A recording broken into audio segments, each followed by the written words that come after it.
Hey guys, I am not the working fisherman. I'm actually the video and editing part of the working fisherman.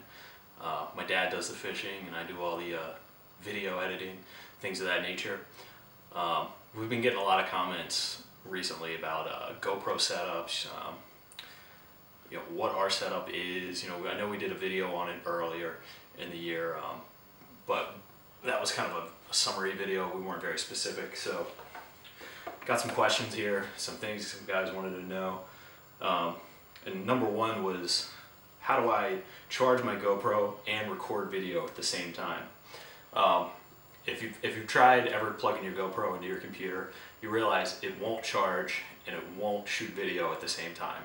And that's because the GoPro requires 1 amp to charge and record video at the same time. The USB ports on your computer are only putting out half an amp, unless it's some kind of special USB port or something like that. To get around this, the setup we're using is a MediaBridge dual USB charger. Now this has a 1 amp USB port and a 2.1 amp USB port. It has built-in overvolt protection, so you can plug in your 1 amp device into the 2 amp port, it won't matter. With this you can charge and shoot video with your GoPro. You can use 2 actually, charge your cell phone, whatever you want to do. That's $10 at Amazon. USB or GoPro also makes one, but it's about 30 bucks. So you can decide to go with that if you want to. We're using a USB extension cable. It's about 3 bucks from Amazon for 10 feet of it to run from the camera to our 12-volt outlet on the boat, on the console. As far as the camera itself goes, there's a GoPro Hero 3 Black Edition. Right now you see it's wearing the frame, that's what they call it, frame mount. And what that allows you to do, it has cutouts for your USB Mini, so you can plug it in, run your USB cord to your console and charge and record at the same time. Now they also make a case called the Skeleton, which we don't currently have, but it looks just like this one, except with holes cut out for your audio and your video inputs and your power inputs. Might get that in the future, but right now, it's 50 bucks, so we got a solution that works. The good thing about that is you can record in light rain, I would say, and you don't have to worry about it. And also, it's going to protect your lens from, if you're recording when you're running. We run into a lot of bugs out there, early morning, stuff like that, and if you're not cleaning the lens off, you're going to get, bad video.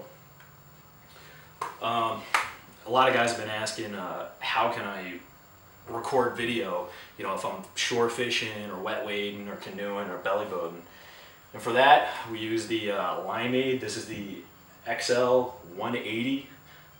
It's got a lithium hydride battery inside of it. The good thing about that is you get more battery life, but you also don't have to power cycle this thing. It doesn't have a battery memory in it. This thing's got a 2 amp and a 1 amp output. It's also got a flashlight on it. We haven't tested this out yet to see how much battery life we get with it, but I hear it's pretty good. I'm assuming we're gonna get like 6 hours of battery life out of this thing. Hope so. It's about 100 bucks at Amazon. What else do we got here? One of the issues you got to be careful about when you're shooting with the GoPro is it overheating. This thing will get hot. It will shut down. That's one of the reasons why I have it in this frame case. It gets really hot inside of the normal waterproof housing. And also, if you're running the LCD screen on the back of it, it gets super hot and it will shut down on you. If you've seen our previous videos, we're running it on our seat in the back, and that gives it a little bit of shade when we're shooting in direct sunlight. We're here in Maryland in the summertime. We're getting 90 to 100 degree temperatures daily when we're out on the water. Also, I recommend not using the Wi-Fi when you're out there and it's really hot. That's going to add to your heat issues, and if you're running off a battery, it's going to drain your battery super quick. When the GoPro Hero 3 launched, they had a lot of issues early on with software crashes, it locking up. We actually had this issue with our camera. GoPro technical support was really good. I troubleshooted it over the phone, and eventually, at the end of that phone call, they agreed to just replace the camera, send us a new one. I updated all the software on it. That's one thing you got to keep up on, is they're constantly releasing software updates to it.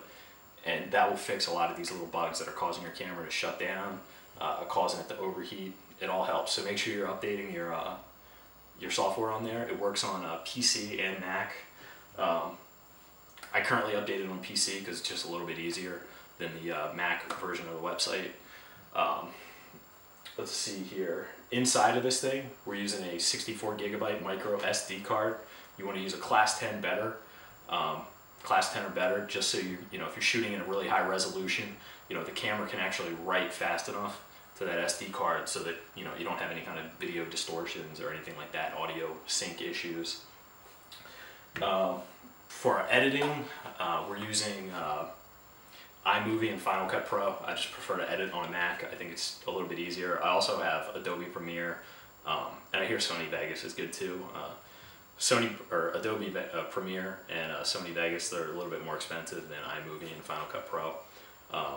You know, you can computer savvy guys out there who aren't worried about internet piracy, you can always torrent it and get it for free.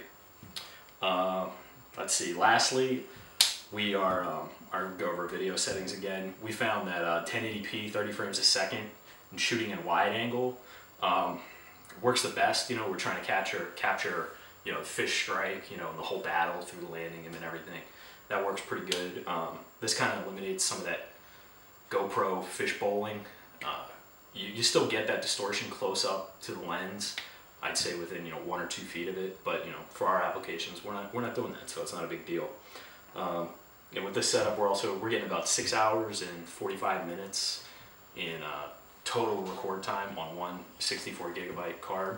And like I said, we're running off of, you know, the boat's power supply, so we're not limited by power.